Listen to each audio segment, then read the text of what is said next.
किसने नाटा गलत कर जाएंगे जब फंस के सही करांगे काम के नहीं करने देंगे। लोकसभा के चुनाव में डट के विरोध करेंगे और खुला विरोध करेंगे।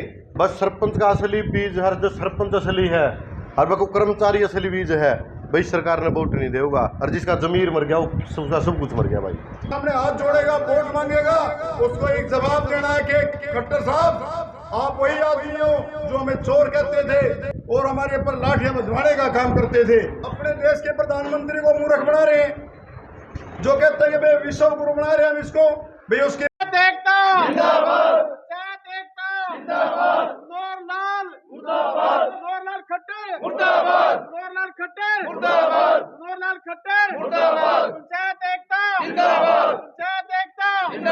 दिक्कत अपन है सरकार का गलत व्यवहार करना है और भाई उस सरपंच खातर को बड़ी बात नहीं है। चलते इलेक्शन में 200-300 वोट पलटना छोटी ही बात है। अगर जब आप बढ़िया व्यवहार कर रहे हैं तो अपना पल्ला मनरेगा भी है, अपने मेट भी हैं, मेंबर भी हैं, चौकीदार भी हैं, सफाई कर्मचारी भी हैं। तो भाइयों ज़्यादा कोनी 1.5-2 महीने की मेहनत है उसे रूप पा जो 1.5 साल पहला थे। हाथ जोड़ना वाला पैर पकड़ना वाला जो भी है सारी मेहनत करनी पड़ेगी। तानाशाह सरकार है और सरपंचा नहीं भाई मैं आपके चैनल के माध्यम से कहना चाहूँ बस जितने जमींदार हैं कर्मचारी हैं जो भी वर्ग है वह गरीब तबका जो भी है सारे मेहनत करो नहीं तो एक इसी तानाशाह सरकार है एक बार हो रहेगी तो दोबारा कभी इलेक्शन नहीं होंगे भाई जिंदगी में। पुतीन बन जाएगा भाई यू ही रहोगा और कोई नहीं रहोगा अड़े। आने वाला टाइम ऐसा हो जाएगा भाई सब कुछ ले लेंगे काम करो रोटी खाओ नहीं जूत लागेंगे भाई सबका। एक वर्ग ही साथ तो बता दो जो इन्हें नहीं पिटा हो। 750 जमींदार मरे भाई नौजवान भी थे बुजुर्ग भी थे भाई वो कुछ तनख्वाह लिया करते बॉर्डर में बैठे थे वो अपने खातर गए हैं भाई सारे। तो अगर जे को असली जमींदार का बीज है बस सरपंच का असली बीज हर जो सरपंच असली है और वो कर्मचारी असली बीज है भाई सरकार ने वोट नहीं देगा और जिसका जमीर मर गया उसका सब कुछ मर गया भाई। तो भाई हाथ जोड़ गए 2 महीने मेहनत करो भाई पूरी पछला 1.5 साल का सारा दर्द भूल जाएंगे जब आप कामयाब हो गए तो सब कुछ गोली देंगे भाई। बीपीएल बनाने लग रहे 10-10 किले लगे धक्का तो बीपीएल बनाओ प्रधान जी पूर्ण कागज दे क्या वही हमारा बीपीएल बना दो। मेरा काका का 10 किले उसका बीपीएल बना रखा है क्यों बनवाने गया था कितनी कागज दिए थे उधर सब कुछ हाईजैक कर लिया भाई। कोई कर्मयोगी योजना चला दी कोई विश्वकर्मा पोर्टल चला दिया फलाना दगड़ा। दूसरी बात आपा ने बूढ़े करने लग रहे हैं विश्वकर्मा पोर्टल चलाया सरपंच वेरीफाई करें जी सब में तो उस पर फार्म भर रहा है किस ने नाटा गलत कर जाएंगे जब फंस के सही करांगे काम के नहीं करने देंगे। और दूसरी तरफ ये अपनी बात से मुकर रहे हैं क्योंकि भारत देश के अंदर मध्य प्रदेश है वहां पर भी भाजपा की सरकार है। वहां पर 15 लाख से 25 लाख रुपए सरपंच की पावर को करने का काम किया इस सरकार ने बीजेपी के मुख्यमंत्री ने। और यही हरियाणा के अंदर भी बीजेपी की सरकार है यहाँ पर उन्होंने 20 लाख से 2 लाख रुपए करने का काम किया। तो कहाँ कानून गया भाई वो एक देश एक विधान एक निशान। तो झूठे नेताओं से सावधान रहना है। और या तो ये अपने देश के प्रधानमंत्री को मूर्ख बना रहे हैं जो कहते हैं कि भाई विश्व गुरु बना रहे हैं हम इसको भाई उसकी बात को नहीं मान रही हरियाणा गवर्नमेंट और या फिर हमारे सरपंचों के ऊपर नाजायज बात थोप रही है। तो मैं आप सभी भाइयों से निवेदन करूंगा कि इन्होंने जो हमें चोर कह करके हमारे ऊपर लठ बांधने का काम किया। अब लोकसभा का चुनाव आया है इसी खट्टर से हमने माननीय मुख्यमंत्री हमारे पूर्व में रहे हैं जो भी मुख्यमंत्री रहे हैं उन्होंने हमारे सरपंचों का मान सम्मान किया। इससे पहले चौधरी भूपेंद्र सिंह हुड्डा जी ने मैं 2010 से 2015 में सरपंच रहा भाई उस समय सरपंचों की पावर 10 लाख रुपए थी। आदरणीय चौधरी भूपेंद्र सिंह हुड्डा जी ने सरपंचों के मान सम्मान को बढ़ाने के लिए 10 लाख से 20 लाख करने का काम किया। लेकिन यही मनोहर लाल खट्टर जी है इन्होंने हम सरपंचों को चोर कहने का काम किया। जो आदमी चोर कहता है तो अब वो मुकाबले में आपके सामने भाई आज से 8 महीने पहले आप उसके मुकाबले में थे उसने आपकी बात नहीं सुनी। अब आप उनके सामने हो और वो आपके सामने हैं आपके सामने हाथ जोड़ेगा वोट मांगेगा उसको एक जवाब देना है कि खट्टर साहब आप वही आदमी हो जो हमें चोर कहते थे और हमारे ऊपर लाठियां बजवाने का काम करते थे। तो मैं तो निवेदन करूंगा सभी सरपंच भाइयों से, आप झूठी बात नहीं कर रहे, किसी से दबने की जरूरत नहीं है, क्योंकि आप अपने हकों की लड़ाई लड़ रहे हो। इस देश में जो आदमी दबा है, जो कौम दबी है, वो दबी रहेगी। जब अंग्रेज इस देश के अंदर थे, जब तक दबते रहे हिंदुस्तानी, तब तक अंग्रेज आपको दबाते रहे, आपके ऊपर राज करते रहे। लेकिन जिस दिन हिंदुस्तान के नौजवान साथियों ने अंग्रेजों को भगाने की कसम उठाई, तो शहीद भगत सिंह, राजगुरु सुखदेव और उधम सिंह जैसे नेताओं ने, वीरों ने इस देश से अंग्रेजों को भगाने का काम किया। तो आप भी उनसे कम नहीं हो, आप उन्हीं की संतान हो। तो मेरा निवेदन है, जो आपके साथ ज्यादती करते हैं, आप उन लोगों को इस सत्ता से भगाने का काम करो। जय हिंद, जय भारत। मानदेयोग रणबीर सिंह समैन, जीतो प्रधान सुधीर, प्रदेश महासचिव ईशम सिंह जांबा, नारनौल तो मनजीत सिंह जी, सुशील कुमार शर्मा जी, कैथल तो नातनी में जानवर सुखविंदर जी, डिस्ट्रिक्ट प्रेजिडेंट रतन सिंह जी, ते हरियाणा प्रदेश के कोने कोने तो सरपंच पहुंचे अज जांबा की धरती ते। जैसा कि सभी साथियों ने बताया, अब समय आ गया है अपना बदला लेने का।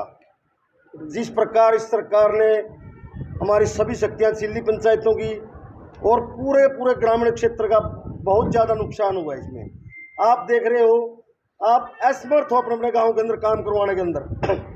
आज कोई भी बिल्डिंग का निर्माण आप नहीं करवा सकते, कोई पार्क का निर्माण आप नहीं करवा सकते, आप अपनी पंचायत से पौधे भी नहीं खरीद सकते। आपकी एसओपी में नहीं है वो चीज़ें। बहुत सी चीज़ें आप लोगों से छीन ली गई हैं, आपके अधिकार पावर छीन ली है। ये जो नेता कहते हैं ना कि सरपंचों ने पैसे खाए, पीछे वाले सरपंचों ने ये करते हैं, मैं बताना चाहता हूँ इन नेताओं को, 1994 से पहले पूरे हरियाणा के अंदर किसी गांव की गलियां पक्की हुआ करती थी क्या? सभी गांव की गलियां कच्ची थी। 1994 के अंदर जब पंचायतों को शक्तियां दी गई, उसके बाद आप देखो गांव के अंदर कितना विकास हुआ है। वो किसने करवाया था? हमारी पंचायतों ने करवाया था। ये पब्लिक के अंदर एक बदनाम करने की साजिश थी। हमारी पंचायतों को पब्लिक को एक मैसेज दे दो, भाई पंचायत के लोग तो पैसे खाने के लिए फिरते हैं। अगर नेताओं की सोच इतनी अच्छी होती, पहले गांव पक्के क्यों नहीं हुए? इनसे कोई भी विकास कार्य नहीं थी गांव के अंदर। हमारी पंचायतों को सबसे शक्तियां मिली, उसके बाद ही हमारे हर गांव के अंदर विकास कार्य शुरू हुए। जो भी साथियों, ये ना सोचो भाई हम कुछ नहीं कर सकते। आप लोगों में बहुत ताकत है, बहुत कुछ कर सकते हो। एक सरपंच अपनी पूरी टीम के साथ, अपनी पंचायत के साथ, अपने अपने लोगों के पास जाओ, एक एक घर में जाओ और जाके इनकी जो गलत नीतियां हैं पंचायतों के प्रति भी, और भी इनकी जो गलत नीतियां हैं, मनरेगा के प्रति इनकी गलत नीतियां, किसानों के प्रति गलत नीतियां, छोटे व्यापारी के प्रति गलत नीतियां, तो सभी का लोगों को समझाओ, जागरूक करने का काम करो। ये लोगों में एक भ्रम फैला दिया इन्होंने। पीछे बोल रहे थे भाई जो राम को लाए हैं, भाई इतने बड़े हो गए कि राम को ये लेके आए हैं। ये सोचने की बात है, ये माइंड के ऊपर अटैक है हमारे लोगों के। भाई तो राम को ले आए, भाई राम जी तो शुरू के यही थे। और ये कौन है राम जी को लेके आने वाले? ये जो राम जी का नाम लेते हैं, 250 करोड़ रुपया चंदा इन लोगों ने बीफ की कंपनियों से लिया, जो बीफ एक्सपोर्ट का काम करते हैं, जो गाय काटते हैं। ये जो अपने आप को हिंदू कहते हैं ना बीजेपी वाले, 250 करोड़ रुपए चंदा जो गाय को काटते हैं उन लोगों से लिया है। ये लोगों को बरगड़ाकर सारा सत्यानाश करने लग रहे हैं पूरा देश का, अपना का।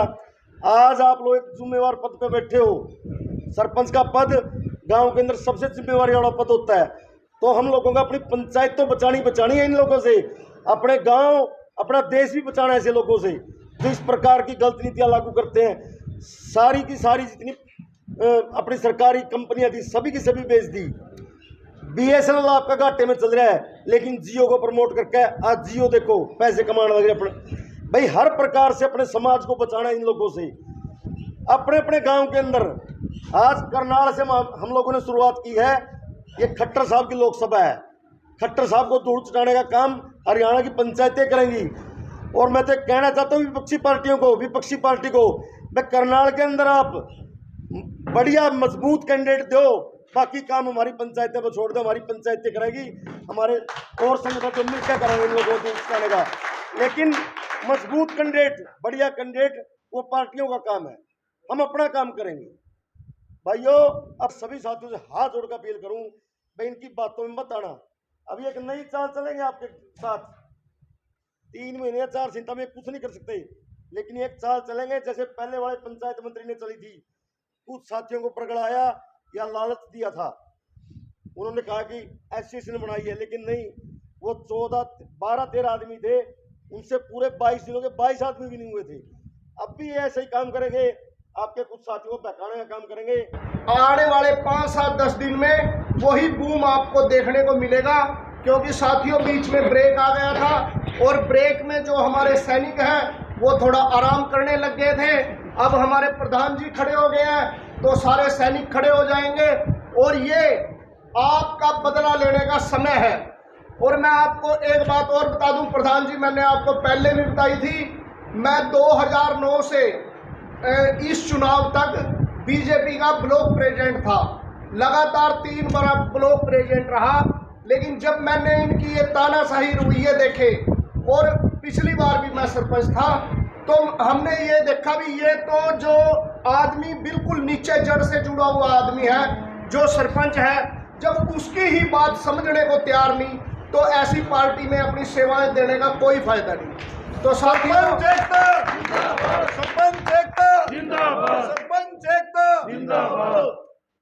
जब लंका की तरफ गए थे तो वहां पे एक गिलहरी थी, वो गिलहरी तिनका उठाती थी और पुल के ऊपर लेके जाती थी।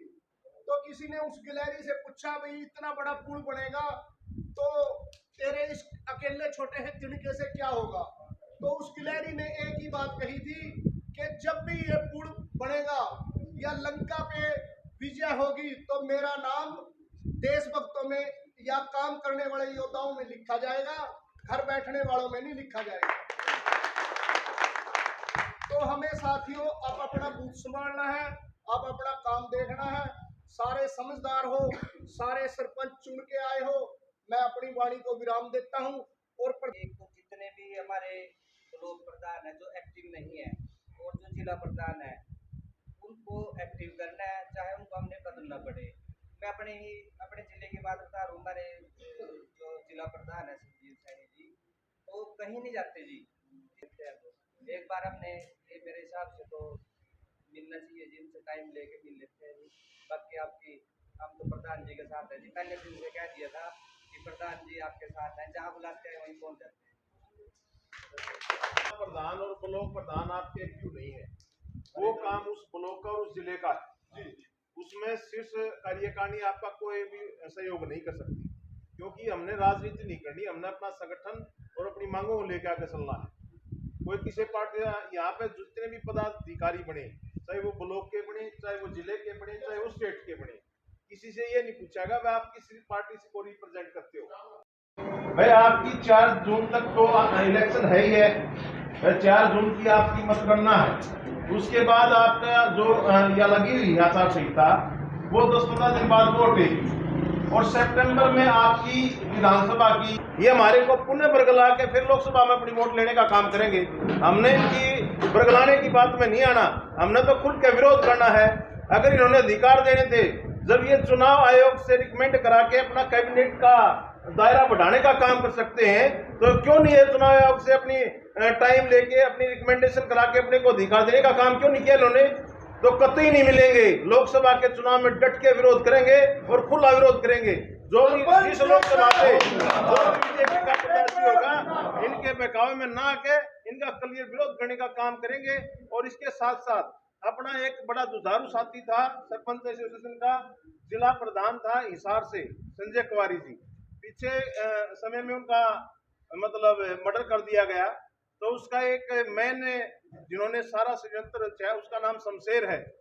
वो पुलिस गिरफ्त से, चाहे वो प्रशासन को पैसे दे के या कैसे वो पुलिस गिरफ्त से बाहर है।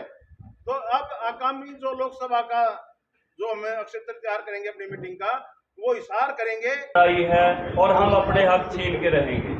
मैं एक छोटे से एग्जाम्पल के साथ आप सबको आपकी ताकत, वैसे तो आप सब मेरे से कई बड़े हैं, एक्सपीरियंस्ड हैं, लेकिन इस देश के ऊपर हर एक जो भी अपाहिज है, गरीब है, कुछ भी है, उसका बराबर का अधिकार है। कुछ परसेंट लोग हैं सत्ता की जो मड़ाई बहुत सालों से जो है वो ले रहे हैं, चाहे वो पक्ष विपक्ष कहीं भी रहे, कोई भी नेता, कोई भी ऑफिसर आपको गरीब नजर नहीं आएगा। कारण क्या है, हम सब लोग अपनी रोजी रोटी में व्यस्त हैं, अपने कामों में व्यस्त है। एक सरपंच तो खासकर 5 साल के लिए बहुत बिजी है, लेकिन इस देश के अंदर जैसे 5G स्पेक्ट्रम बिका, मेरा आपका सबका आसमान बिका, लेकिन हमें नहीं पता। आज हमें ये लगता है भी ये सरकार हमें अनाज दे रही है, कुछ फ्री दे रही है, लेकिन वो हमारा सबका हक है। और हक इतना बनता है कि वो, पहली बात तो ये है कि वो एक डिफरेंस बहुत है। सरपंचों को भी उनकी ताकत बताने की जरूरत है। बहुत सारे लोग ऐसे हैं जो एक फोन के ऊपर दब जाते हैं, लेकिन मन से कोई बात ठान के चलोगे, सोच के चलोगे, तो कुदरत भी आपका साथ देगी। जीत हमारी निश्चित है, लेकिन समय कितना लगेगा, और हम सरपंच रहे ना रहे, लड़ाई हमेशा के साथ। धन्यवाद, थैंक यू सो मच। हमारे बीच में अभी सरपंच साहिबान, प्रधान साहिबान और आप सभी का बहुत बहुत धन्यवाद करता हूँ कि मुझे आज इस निकम्मी सरकार ने अपनी लिस्ट में सबसे बैक पर रखा हुआ है। आप सब भाइयों को मैं ये आश्वासन देना चाहता हूँ कि वो नूह जिला इतना बड़ा क्रांतिकारी जिला है, जहाँ आप एक आवाज़ दोगे, ये भाई सारे चले आएंगे आपके एक आवाज़ पे। तो किसी भी मामले में नूह जिला पीछे नहीं है। इस सरकार को सभी भाइयों ने पंचकुला में, जैसा कि हमारे अध्यक्ष समन जी ने बताया कि ये आपको अलग अलग तरह के लालच देंगे। किसी भी भाई को किसी भी तरह के लालच में नहीं आना है। जो आए थे उनका हाल देख ले चल के।